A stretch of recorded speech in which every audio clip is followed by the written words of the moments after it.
सर्वप्रथम आप सभी लोगों को जय श्री राधे।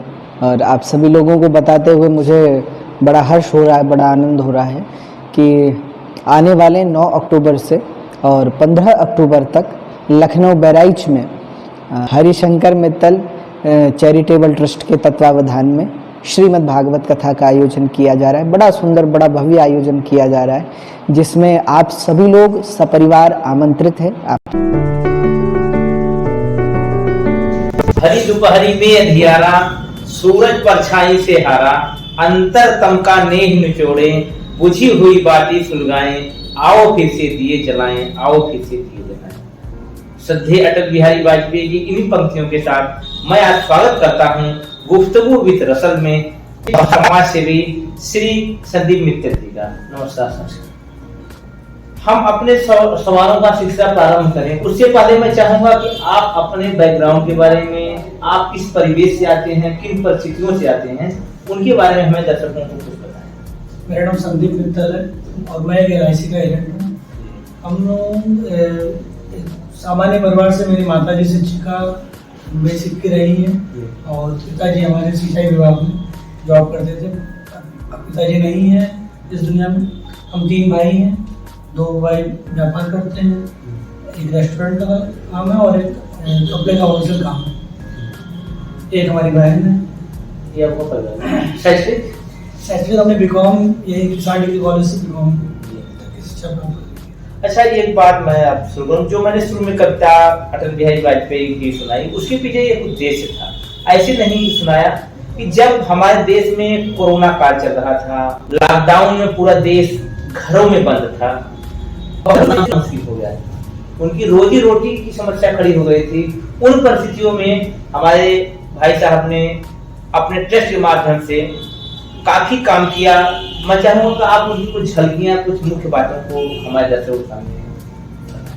देखिए, एक सामाजिक कार्यकर्ता की नैतिक ड्यूटी होती है कि देश के अंदर कोई विविधता आ गई, शायद वही परीक्षा की घड़ी है और ईश्वर की नजर में भी और नैतिकता भी ये कहती है कि हमें उस पल घर पे नहीं होना चाहिए। इसी संकल्प के साथ जब देश के अंदर कोरोना महामारी का दौर आया तो हम लोगों के मन में भी आया कि हमको घर पे नहीं बैठना है और किसी भी तरीके से बाहर निकल के सेवा करनी है। लेकिन सबसे बड़ी जो दिक्कत थी वो थी परमिशन की। हम लोगों ने यहाँ के जिला प्रशासन से बात करी कि जो सेवाएं हमारी अनुरोध रूप से चल रही हैं, 5 रुपए में एक भोजन सेवा अपनी चलती है, हारे का सारा अन्न। तो हम लोग उस सेवा के माध्यम से खाना जन जन तक पहुँचाना चाहते थे और निःशुल्क रूप से पहुँचाना चाहते थे। कोविड में हम लोग 5 रुपये भी नहीं लेना चाहते थे, लेकिन जिला प्रशासन को हम लोग के स्वास्थ्य की भी चिंता थी, तो अधिकारियों ने कहा कि हम आपको इस लिए परमिशन नहीं करेंगे। तो जब उन्होंने मना किया तो हम लोग को बहुत तकलीफ हुई, काफी भावुक भी हुए, भगवान से प्रार्थना भी की, कष्ट हुआ। क्योंकि जब ये सेवा 13 अप्रैल 2018 को प्रारंभ हुई थी और जिस दिन हमारे पिताजी की डेथ हुई थी, सेवा आरंभ करने के 2 साल के बाद सेवा नहीं रुकी थी 2020। हाँ, 2020 में, क्योंकि हम लोगों ने एक भी दिन भगवान की कृपा है, श्याम बाबा की, बिल्कुल वो सेवा अनवरत रूप से चली। तो जिला प्रशासन ने जब मना किया तो मन में बड़ा कष्ट हुआ। भगवान से प्रार्थना की, भगवान कुछ भी हो सेवा नहीं रोकनी चाहिए। तो कुछ देर के बाद चमत्कारिक रूप से वापस फिर सिटी मजिस्ट्रेट साहब का फोन आया कि यदि आप करना ही चाहते तो आप तुरंत आइए। हम लोग बिल्कुल फटाफट कपड़ा पहने, हमारे बड़े भाई दोनों लोग हम लोग भाग के गए वहाँ पे और रास्ते में कोई सड़क पे नहीं, बिल्कुल सब खाली सन्नाटा, बिल्कुल सन्नाटा, केवल पंछी दिख रहे हैं और कुछ जानवर दिख रहे हैं, पुलिस वाले दिख रहे थे। तो वहाँ जब पहुंचे तो उन्होंने पूछा कि आप कितने लोगों को भोजन दे सकते हैं। तो हमने कहा हम लोगों को देने वाले होते कौन है, देगा तो भगवान ही, लेकिन माध्यम बनेंगे और जितने लोगों की भी कॉल आएगी उनको हम लोग भोजन देने का पहुँचाएंगे। तो उन्होंने कहा इस कार्य में जो आपने ऐसा सत्कार किया, कोई ऐसा समय आया जब आपको लगा कि यार ये जो हमने काम किया वो वाकई एक अच्छा काम था, यदि किसी व्यक्ति ऐसे व्यक्ति की सहायता न करते शायद जीवन ही समाप्त हो जाता। ऐसे बहुत सारे लोग थे, क्योंकि मजदूर जब सड़कों पे थे और कई ऐसे मजदूर थे जिनको हम लोगों ने बैठा के जब खाना खिलाया तो वो वहाँ बेहोश भी हो गए, क्योंकि पैदल चल के आए थे, उनकी स्थिति ऐसी थी। तो अगर उनको उसके आगे गाड़ी न मिलती तो हम लोगों ने जब ये स्थिति देखी तो हम लोगों ने गाड़ियां भी कराना चालू किया। 4 बसें हम लोगों ने लगवाई जो निःशुल्क थी, इसमें डिवाइन ग्रेस पब्लिक स्कूल ने भी सहयोग किया था। तो उनकी बसें लगाएंगी ताकि बसों से उनको फ्री ऑफ कास्ट उनके घर पहुंचाया जाए। बसों में भी हम लोगों ने भोजन खाना ये सारी व्यवस्था करी। तो ऐसे कई ऐसे पल थे, आपने उस समय भी देखा होगा कि बहुत गाँव पहुंच के दम तोड़ दिए। तो अगर भाई चलने की कैपेसिटी होती है, जहां तक उनकी हिम्मत थी चले, लेकिन अगर उसके बाद उनको गाड़ी मिल गई तो सहारा मिल गया, तो हारेगा सहारा बड़ा शानदार। मतलब जो अपने जीवन से संघर्ष से हार गया है उसको आप सहारा देकर उसी मंजिल तक पहुंचाने का काम आपने किया। अच्छा, एक बात मैं जानना चाहूंगा कि हाई संकल्प चैरिटेबल ट्रस्ट जिसने कोविड के दौरान इतना शानदार कार्य किया, उसके आप सचिव हैं, तो इस शासन प्रशासन की तरफ से कोई आपको सहयोग, कोई प्रशंसा, कोई सराहना, इस तरह का कोई कार्य आपको दृष्टिगत या फिर नजर में आया या फिर प्रोत्साहन मिला? देखिए, कोई भी सामाजिक कार्य करता है, वो जो भी समाज सेवा करता है वो ईश्वरीय दृष्टिकोण से करता है और उसका जो सही अवार्ड होता है वो ईश्वर ही दे सकते हैं। तो हम लोग कभी भी कोई व्यक्ति विशेष से अवार्ड की या प्रशंसा की चाह नहीं करते। ये तो आपकी पर्सनल सोच है, मतलब लेकिन नहीं, सहयोग सभी का रहा है, सभी लोग सहयोग करते रहे हैं। वैसे लिखित रूप से कोई ऐसा कोई अवार्ड वगैरह जनपद स्तर पर नहीं मिला है, प्रदेश स्तर पे कई अवार्ड मिले, संस्थाओं ने दिए हैं, पर सरकारी तौर पे ऐसे कोई अवार्ड। अभी आप सरकार की नजर में नहीं आए हैं क्या? हमारी सरकार श्याम सरकार है और हम श्याम सरकार से भगवान सबके हैं, ईश्वर सबके हैं। हमें लगता है कि अगर हम सरकार की निगाह में ना होते तो शायद इतना बड़ा कार्य कर ही ना पाता। हमारी जो सरकार है, सरकार का यही सहयोग है कि उसने कार्य करने का अवसर, हमें कार्य करने का अवसर दिया, उन्होंने हमें परमिशन भी दिया।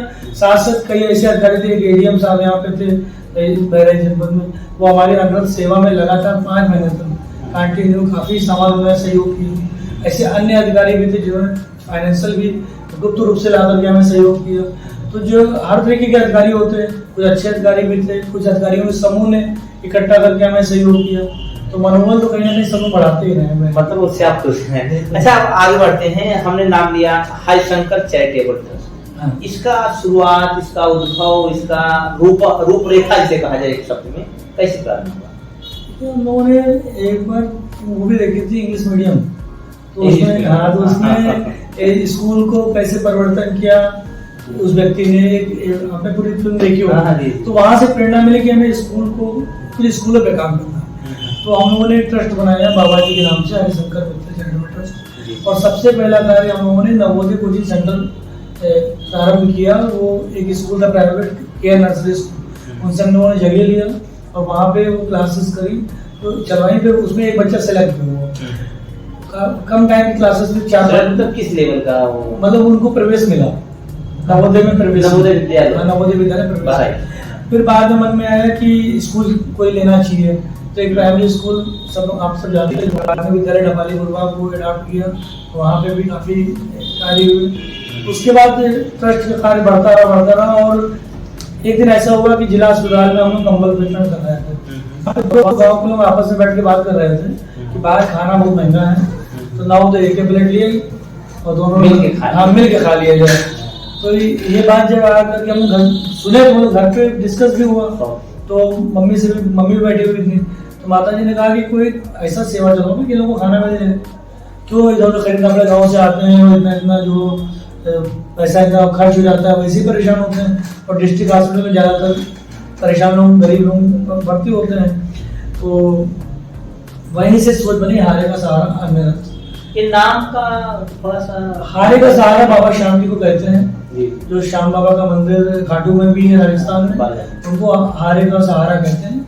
ये उन्हीं के नाम से कि कहता है श्याम हमारा हारे का साथ तू, तभी तो प्यारे तेरी मेरी मुलाकात। मतलब बाबा श्याम जी की प्रेरणा से हारे का सहारा अनवरत की शुरुआत है, जो कि 5 रुपए में लोगों को नियमित रूप से भोजन दे रही है। 13 अप्रैल 5 रुपए शुल्क का कॉन्सेप्ट है, कुछ समझ हमारे नहीं आ रहा कि 5 रुपए शुल्क। पहले हमारा इसको फ्री रखने का प्लान था और हम लोगों ने पूरा मन भी बना लिया था। फिर शहर के कुछ जो वयोवृद्ध लोग हैं, समाज सेवी हैं, उनसे बात हुई तो उन्होंने कहा कि कुछ ना कुछ शुल्क रखिए वरना लोग खाने का वेस्टेज करेंगे। तो हाँ, तो फिर पहले वह 2 रुपये रखे, नहीं 2 रुपये तो बहुत कम है, फिर करते करते 5 रुपये थे। इतने सारे चैरिटी कार्य आप करते हैं, इतने सारे लोगों की सहायता करते हैं, फाइनेंशियल सपोर्ट या फिर आर्थिक सहयोग की जो मतलब है वो कहाँ से आपको? सहारा मिलता है कि ये जितने भी कार्य होते हैं धार्मिक सामाजिक, ये कार्य में व्यक्ति दिखता जरूर है कि हम कर रहे हैं, पर करने वाला कोई और होता है। इसलिए उसका जो फाइनेंशियल सिस्टम है वो कहीं ना कहीं भगवान भेजता रहता है लोगों को। हम लोगों ने अभी तक कोई भी इसके लिए सहयोग निकल के नहीं मांगा, न लोगों से सहयोग की बहुत अपील करी। लेकिन कोविड के दौरान में भी आपने देखा होगा बहुत लोगों ने हम लोगों को, शिक्षक वर्ग ने भी बहुत सहयोग किया, व्यापारी वर्ग ने भी सहयोग किया, चिकित्सकों ने भी सहयोग किया। इसी तरीके से जो भी हम लोग के कार्य और भी चल रहे हैं उसमें मेन हम 3 भाई हैं, उसमें तीनों भाई कंट्रीब्यूट भी करते हैं मेजर अमाउंट, और बाकी लोग स्वतः प्रेरणा से स्वतः प्रेरणा सोशल मीडिया पे देखते हैं या अन्य माध्यम से जिनको जानकारी होती है अपना जन्मदिन मनाने के दृष्टिकोण से। अच्छा, जब आप पोस्ट डालते हैं तो उसमें मैंने कई पोस्ट को वॉच किया है, कुछ लोग क्रिटिसाइज भी करते हैं, आपने खुद देखा होगा, मतलब आपको दुखी करने के लिए, परेशान करने के लिए, ये आप दिखावा करते हैं, अगर ये काम आपने किया तो आपने सोशल मीडिया पर डाल दिया।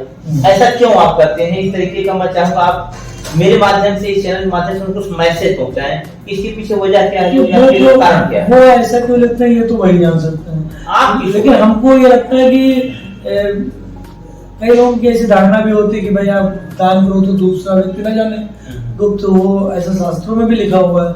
लेकिन जब आप कोई सामाजिक कार्य करते हैं सार्वजनिक तरीके से, तो वहां पे दान को छिपाना बहुत अच्छा नहीं माना जाता है। क्योंकि आज अगर कोई गरीब या कोई दुखिया परेशान है, दीन दुखी है, अगर आप उसकी मदद करना चाहते हैं तो हमारी क्षमता मान लीजिए 10,000 रुपये मदद करने की है और उसको आवश्यकता 1 लाख रुपए की है, तो अगर हमारे 1 लाइन लिखने से अगर उसकी मदद पूरी हो जा रही है तो हमको लगता है उस जगह पे छिपाना नहीं होना चाहिए। कई बार जो शास्त्र में लिखा है कि आप दान करके मत बताइए, वो इसलिए कहा गया है क्योंकि आपके अंदर अहंकार ना हो कि आपने दान किया, आप बहुत बड़े दानी हो। लेकिन अगर मकसद आपका ये है कि हमको इस व्यक्ति को और लोगों से जोड़ना है, हमने कई जो धर्म गुरु हैं उनसे भी बात करी, उन्होंने कहा कि धर्म का प्रचार और अच्छे कार्य का प्रचार बिल्कुल बुरा नहीं है, उसको अच्छे मन से करना चाहिए। और हम लोग भी जो चीजें डालते हैं उसका एक ही मकसद होता है कि लोग उन चीजों को जाने। भैया एक बात है कि इस चैनल का उद्देश्य नहीं होता है कि हम अपनी बात करें, बिल्कुल हमारा तो उद्देश्य आपकी बात निकलवाना होता है, लेकिन ये एक मौका है कि मैं भी अपनी बात, अपना विचार इस पर शेयर करूं। देखिए समाज में अच्छाई हो चाहे बुराई हो, जो आप प्रतिदिन जो देखते हैं, जो प्रचार भी करेगी, आखिर इसका प्रचार क्यों किया जाता है? तो उसके लगाने से कोई काला व्यक्ति सफेद नहीं है, गोरा नहीं होता है, लेकिन उसकी प्रचार का असर पड़ता है, कंपनी को उसका फायदा होता है। तो वही चीज मेरा अपना मानना है विशेष रूप से, यदि हम अच्छाई का प्रचार करेंगे, अच्छी चीजों का प्रचार करेंगे, हम कहते हैं जब अखबार खोलते हैं निगेटिव खबर आती है, तो पॉजिटिव खबर हम अगर उसमें डालेंगे तभी तो लोगों में मंतव्य में विचार में जाएगा। इसलिए मैं इस बात से व्यक्तिगत रूप से आपसे सहमत, या जो कार्य करते हैं वो बहुत ही बेहतर करते हैं। आप जो लोग छुप कर करना चाहते हैं उनका भी स्वागत है, आप करिए अपना मेथड है, आप अपना करिए, लेकिन मुझे लगता है कि अच्छाई को फैलाना भी एक बहुत बड़ा वजह होनी चाहिए और उससे लोगों को भलाई होती है। अच्छा, ये इस फील्ड में आने का मन आपके मन में कब से आया कि हम लोगों की चैरिटी करें? क्योंकि आपका वेल एस्टेब्लिश्ड अपना व्यापार है, आप लोग बहराइच के एक जाने माने मतलब इकोनॉमिकली स्ट्रॉन्ग परिवार से आते हैं, तो उस परिवार की जो परंपरा चली आ रही थी व्यापार की, इस तरह उससे आपको हट कर ये करने का प्रेरणा कहाँ से? नहीं, बचपन से ही समाज सेवा की प्रेरणा रही है और 14-15 साल की उम्र से ही विभिन्न संगठनों से जुड़ करके बहुत सारे कार्य किए भी हैं। शहर में भी हम भारत विकास परिषद में भी 2 बार अध्यक्ष रहे, 1 बार सचिव रहे। तो शुरू से ही क्योंकि माता जी हमारी सामाजिक कार्य को करती रहती हैं, जब अनरत की शुरुआत हुई तो बर्तन वगैरह जो खरीदना था वो सारे बर्तन हमारे यहाँ पहले से मौजूद थे, क्योंकि माता जी अक्सर भोजन बना करके और रिक्शे पे रख करके जाती थी, बांटती थी। तो हमको लगता है कि जो परिवार के अंदर जो दान धर्म जो पूर्वजों से मिला संस्कार, वो संस्कारों की वजह से। और दूसरा जो श्याम बाबा के बारे में हम लोगों ने पढ़ा कि उन्होंने शीश दान किया था, तो दान की प्रेरणा मन में लगातार रहती। तो ये जो अब मैं बताना चाहूँगा, भारत विकास परिषद जो सर ने बात किया, यह बहराइच का एक लीडिंग ट्रस्ट है, एनजीओ जो गरीब असहाय लोगों की मदद करता है और जगह जगह उसे प्याऊ लगाना और असहायों को कंबल बांटना, गरीबों को भोजन पहुंचाना, मतलब हर तरीके का हर स्तर पे कार्य करता रहता है। बिल्कुल, उससे 2 बार अध्यक्ष है और बहुत अच्छी संस्था भी, लेकिन चूंकि जब हमारा ट्रस्ट बन गया तो उधर टाइम नहीं दे पा रहे थे, इसलिए हमने फिर बाद में क्षमा मांगते हुए वहाँ पे सदस्यता छोड़ी, क्योंकि सारा टाइम मेरा इन्हीं सब चीज़ों में चला जा रहा है। आप देख ही रहे हैं कि पैक्स की काफ़ी सेवाएं चल रही हैं, एम्बुलेंस सेवा भी चल रही है। एम्बुलेंस सेवा भी हम जिला अस्पताल में देख कर गए हैं, आप एम्बुलेंस सेवा भी और शव यात्रा की जो आपने वो रखा हुआ है उसका भी हमने देखा। जी जी। और आप इस फोटो में देख सकते हैं। अच्छा, अब एक बात, आप बच्चियों को जो इकोनॉमिकली बैकवर्ड क्लास की हैं, सोशली बैकवर्ड क्लास की, उनके लिए जो आपने सिलाई का कार्य किया, कंप्यूटर कार्य किया, अभी हाल ही में हालांकि आपने शुरू किया है, लगभग 1 मई से स्टार्ट किया है, उनके फर्स्ट बैच जो अभी आपका निकला है उसके बारे में बताइए। जो 31 जुलाई को आपका एक फर्स्ट बैच बाकी है, उसमें क्या आपने उपलब्धियां? हम लोगों ने एक काम किया कि जो लड़कियां हैं, अगर उन्हें कंप्यूटर सीखना होता है, जो सामान्य परिवार की लड़कियां हैं, और जब वो अपने घर पे कहती हैं, तो अगर पिता पूछते हैं कितनी फीस है, तो अगर वो बोलती कि 500 रुपये महीना है या 1000 महीना है, तो कई बार पिता के पास उतना पैसा नहीं होता है, तो वो ना चाहकर बच्चों को मना करते हैं। तो हम लोगों ने सोचा कि लड़कियों के लिए इस सेवा को स्टार्ट किया जाए। पहला बैच जो था उसमें 100 रुपये का रजिस्ट्रेशन शुरू था, और 35 बच्चियों ने यहाँ पे सीखा। इनमें से हमारी बड़ी उपलब्धि है कि 4 लड़कियों का सिलेक्शन हुआ, कैंपस सिलेक्शन, बड़ी 2 लड़कियां बाल शिक्षा निकेतन में, यहाँ का रेप्यूटेड बहुत बड़ा स्कूल है, और जल्दी जॉब नहीं मिलती वहाँ पे, वहाँ पता है। पे। और हमने उनसे ये भी कहा था कि आप इंटरव्यू लीजिए, और जब आपके मानक पे हो, नॉर्म्स पे हो तभी लीजिएगा, और वो नॉर्म्स पे थी ये मेरे को। और वो दोनों लड़कियां यहीं से कंप्यूटर सीखी थी, पहले कहीं नहीं सीखी, नहीं जानती थी कंप्यूटर का सीखी आती थी यहाँ से। उसके अलावा एक लड़की है, उनका एक कंप्यूटर इंस्टीट्यूट में सिखाने जाती है, टीचर हो गई, यहाँ से निकल के टीचर हो गई। और एक लड़की है जिसका एक बड़ी शॉप है कपड़े की, वहाँ पे काम करें। इस तरीके से आपका प्रयास है कि अधिक से अधिक बच्चियों को आप सेटल करवाएं, अपना सहयोग करें, उनको रिक्रूटमेंट में मानक के साथ उनको सम्मान देना होगी। हमारे कहने पर नहीं, अगर वो आपके संस्थान की गुणवत्ता के लेकर के वो वहाँ पे जाए। और हम लोग कोई उनको अभी तो सर्टिफिकेट भी नहीं दिए हैं। हम ये भी कहने देते हैं, बहुत लोग सर्टिफिकेट लिए दौड़ते हैं कि हम इस इंस्टीट्यूट में सर्टिफिकेट मिल जाए। सर्टिफिकेट से कुछ नहीं है। आज वो जो 4 लोगों को जॉब मिली, अभी तक उनको सर्टिफिकेट नहीं दे पाए। जॉब दे दी है, सर्टिफिकेट नहीं है, इसलिए सर्टिफिकेट। अच्छा भैया, भविष्य की, जैसे मैं चाहूंगा संदीप जी, भविष्य की आपकी क्या योजनाएं हैं? कि आपका जो हरिशंकर चैरिटेबल ट्रस्ट है, जिसके अध्यक्ष आपके बड़े भाई अमित जी हैं, और उसके कोषाध्यक्ष संजीव जैन जी हैं, तो आप तीनों लोग एक तरीके से मुक्त करता धरता है, तो आपकी भविष्य की योजनाएं क्या हैं? आप इसको और प्रसारित कैसे करना चाहते हैं? कि जैसे एम्बुलेंस सेवा जो शुरू हुई, आज देश की सबसे कम रेट पे 5 रुपए किलोमीटर पे सेवा चल रही है। पूरे देश में ये रेट नहीं है। मतलब गवर्नमेंट ने जो मतलब मानक जो रखा था गवर्नमेंट ने, वो 15 रुपए किलोमीटर का रखा है कि कम से कम इतना होना चाहिए। हम लोगों ने 5 रुपया भी इसीलिए रखा कि लोग निःशुल्क रहते हैं, रखना निःशुल्क ही चाहते थे। ऐसे आपने स्वर्गव्रत देखा, वो भी निःशुल्क चल रही है। स्वर्गव्रत तो पूरा निःशुल्क। और 331 शवों को जो जिला अस्पताल में दुर्भाग्यवश जिनकी डेथ हो जाती है, उनको उनके गांव बहराइच श्रावस्ती 100 किलोमीटर पूरा निःशुल्क, ऐसे 300 करीब एक साल पूरा हुआ है स्वर्गव्रत सेवा। बड़े सौभाग्य की बात है कि सभी कर जाए। लेकिन एक बात है, मैं कहना चाहूंगा कि मरना जीना एक नैसर्गिक प्राकृतिक प्रक्रिया है, लेकिन किसी व्यक्ति के, किसी शव को एक सम्मानजनक तरीके से उसके परिवार को सपोर्ट करना, उसको जन्म स्थल या कर्म स्थल जहाँ पर उसका अंतिम संस्कार हो, वहां तक पहुंचाना, इससे बड़ा पुण्य का कार्य शायद ही हो सकता है। और इसमें लगातार हम सहयोग भी कर रहे हैं। हमारे शहर के श्री अनिल गोयल जी हैं, वो 51 लीटर पेट्रोल आजीवन देंगे, हर महीने 51 लीटर। सोचिए आप लोग अपने घर की गाड़ियों में तेल नहीं डाला पाते, और वो स्वर्गव्रत में 51 लीटर पेट्रोल आजीवन देने का उनका संकल्प। और ऐसे 11 लीटर पेट्रोल से डॉक्टर है हमारे यहाँ एम पांडे जी, पहले CMS थे जिला अस्पताल में, वो दे रहे हैं। ऐसे संदीप श्रीवास्तव जी 11 लीटर पेट्रोल स्वर्गव्रत में दे रहे हैं। तो हमने शुरू में कहा कि करने वाला श्याम, आपसे संकल्प लेते पूरा वही करा। रविन्द्रनाथ टैगोर की लाइनें, मैं अकेला ही चला था, लोग मिलते गए, कारवां बनता गया। तो ये जो आपको बाहर से लोगों का सपोर्ट मिलता है, लोगों, उससे आपको क्या मतलब और पॉजिटिव एनर्जी? उससे लगता है कि कहीं ना कहीं अभी भी देश दुनिया में अच्छे लोग हैं और जो अच्छाइयों को सपोर्ट करते हैं। आप पूछ रहे थे भविष्य की योजनाएं। हाँ, तो भविष्य की योजनाओं में एक तो अभी जो हमारा चल रहा है कुछ सेवा, लगभग हम सब आपको बता चुके, हम विशेष सेवा जो खासतौर पे लड़कियों के लिए बहुत अच्छी है। एक हमारी वाइफ चलाती है लहंगा बैंक। जैसे कोई जरूरतमंद परिवार की बेटी है, उसकी शादी तय हुई और वो चाहती है कि हम भी लहंगा में सज के जाएं, हम भी दुल्हन बने तो लहंगा बने। लेकिन आजकल लहंगा इतना महंगा होता है, 10,000, 15,000, 20,000 की नहीं संभव होता। तो हम लोगों ने प्लान किया कि लहंगा हम लोग लड़कियों को देंगे। इस साल भी 51 नए लहंगा हम लोग जयपुर से मंगाए थे, इसमें से 15 लहंगा हम लोग दे चुके हैं। पहले तो हम लोग लहंगा पुराने लोगों से लेते थे जो शादियों के होते थे और फिर डोनेट करता था। मैं उन्होंने सोचा नहीं, शादी में देना है तो नया देंगे ताकि वो करवा चौथ में भी पहन सकें, अपने भविष्य की जितनी जब भी उनकी जरूरत हो तो वो लहंगा पहन सकें।